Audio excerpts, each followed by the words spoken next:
A guerra da Ucrânia começou de forma, vamos dizer assim, extemporânea.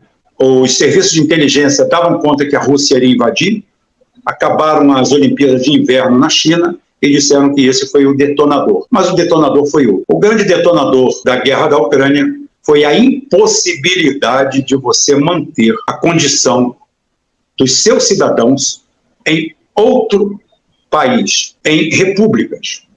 Repúblicas que têm o direito constitucional na Ucrânia, por favor, lei, tá?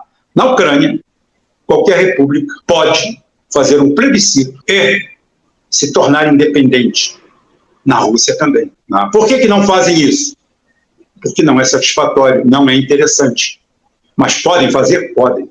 O Ocidente viu isso e tentou várias vezes essa fórmula. Não conseguiu. Não conseguiu. Tentaram, não conseguiram porque a própria população foi contra.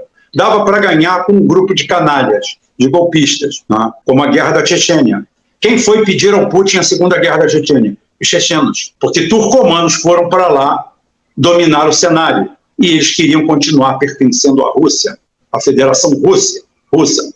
A Ucrânia usa o mesmo extrato de lei e as repúblicas do Donbass, todas elas plebiscitárias, a favor de manter a sua posição de independência ligada a Kiev, sem problema nenhum. Isso foi combatido de forma feroz, porque a Ucrânia começa a ter uma conduta totalmente suspeita, desde 1986, com Chernobyl. Dali para lá você bota um pé atrás.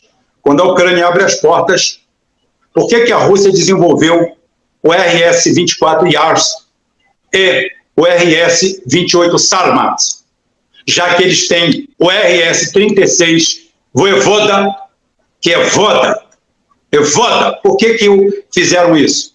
Porque a Ucrânia passou todos os planos, tudo que tinha do RS-36, que foi todo modificado agora, míssil intercontinental, e CBM, passou para a OTAN, para os Estados Unidos. Então é de longe que existe essa maquinação e essa russofobia criada dentro da Ucrânia. Isso veio até o Euromaidan, 2014, o fim de tudo. 2014, eclode um golpe promovido pela OTAN. Vitória nula de vista, não sei por que não deram de 7,62 ali, mas tudo bem. Não ia mudar muita coisa porque iriam outros. Porque o importante não é nem o elemento que vem, é quem está aqui e se vende. Nesse processo de venda, a Ucrânia lança o governo nacionalista em nome de combate à corrupção. Combate à corrupção nada mais é do que o crescimento dos esquadrões Azov e outros, liderado por Azov, que trazem na sua frente um estandarte Stefan Bandeira. Quem é Stefan Bandeira? Stefan Bandeira nada mais é do que um de primeira ordem, aliado de que, na intenção de ajudar a destruir a União Soviética, se aliou e teve o fim que merece. Esse homem é galgado à condição de grande herói nacional. A reabilitação do Tiradentes, talvez o Caxias, alguma coisa, sendo que Tiradentes e Caxias são duas pessoas de grande monta. Inclusive, Caxias tem que ser enaltecido, tá? E batermos palma para ele. Caxias era uma pessoa extremamente humana. Tentou diminuir ao máximo, minimizar ao máximo as perdas na Guerra do Paraguai. Entregou ao comando antes, que foi assumido pelo Conde de, que fez o que achou que tinha que fazer. Era europeu. O europeu não brinca em serviço. O europeu pisa e esmaga o seu antagonista. Bem, mas isso tudo para voltarmos à situação. E começa ali um plano russofóbico de ataque, porque o Donbass, uma região de quatro ou cinco, a Crimeia junto dá 5, né? 5 repúblicas, todas elas com 90% de etnia russa. Se bem que o ucraniano também é russo, né? Mas, dividindo essa etnia, teríamos ali embaixo russos naturais, que não queriam se afastar, queriam ser apenas respeitados como repúblicas autônomas, como existem.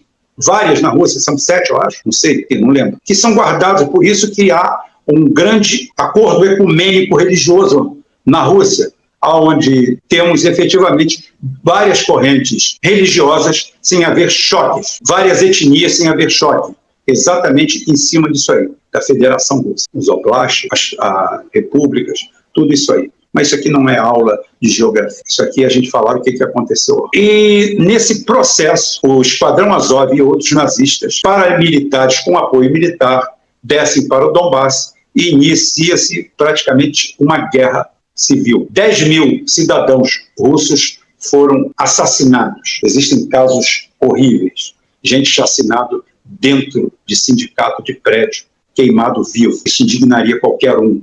Como eu falei, se você acha que está tudo normal, que a Rússia é que provocou a guerra, coloque-se no lugar do Brasil. Coloque-se, por exemplo, que o Paraguai começa a fazer isso com o Brasil, começa a fazer isso com o povo brasileiro, começa a matar brasileiros que estão no Paraguai, que a única coisa que querem ser é reconhecidos, mesmo estando fiéis à Assunção, sem problema nenhum.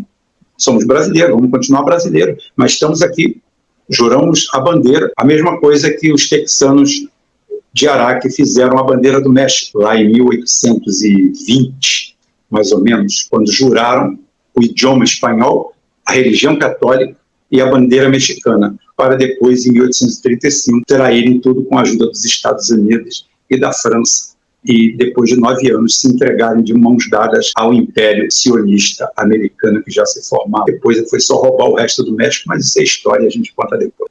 Só para o elo. Então, que nós temos ali essa situação. Volodymyr Zelensky, um palhaço, desses idiotas que andam pela televisão, fazendo vídeos, tocando piano com a piroca, é isso, um atorzinho de 5ª categoria, um comediante fajuto, é alavancado e criado e lhe dão o governo para participar como títere. No começo, aparentemente, teria laços de aproximação com Moscou, mas era apenas para saber o que a Rússia estava fazendo. Já era um boneco anglo-saxão sionista de um ataque à Rússia. Por quê? Porque agora entra a realidade. O estudo dos fatos feito pelo Ocidente, que não encaixou na realidade, e eu e poucos fizemos essa leitura.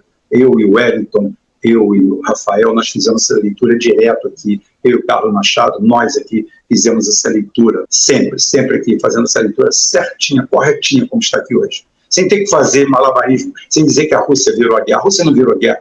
A Rússia ganha a guerra desde o primeiro dia. Só que ela não chama de guerra, ela chama de operação especial. Efetivamente, 10 a 15% do exército russo está envolvido naquilo. 150% do exército ucraniano, dezenas de milhares de mercenários e tudo quanto é armamento do Ocidente colocado lá dentro e destruído. É a OTAN, é a Rússia contra mais de 50 ou 60 países, colocando dinheiro, colocando tudo, e uma máquina de corrupção azeitadíssima. Tudo isso dirigido e direcionada por um boneco chamado Zelensky, o homem por trás de tudo isso. Por quê? 15 dias antes do dia 24, que é o único erro meu, o único erro todo nosso, eu apostava que não haveria essa confrontação. Só que ele pede mísseis nucleares. Ele pede que bases nucleares sejam colocadas ali, porque ele quer entrar para a OTAN. E a OTAN, para quem não sabe, não entra para a OTAN com o país em guerra. A OTAN não aceita. Se o país está em guerra, não aceita. O que a Rússia fez? Pragmaticamente, em cima do mapa, seus generais, liderados por Putin com a palavra final, vamos partir para a guerra. Com a guerra, a Ucrânia não tem nada.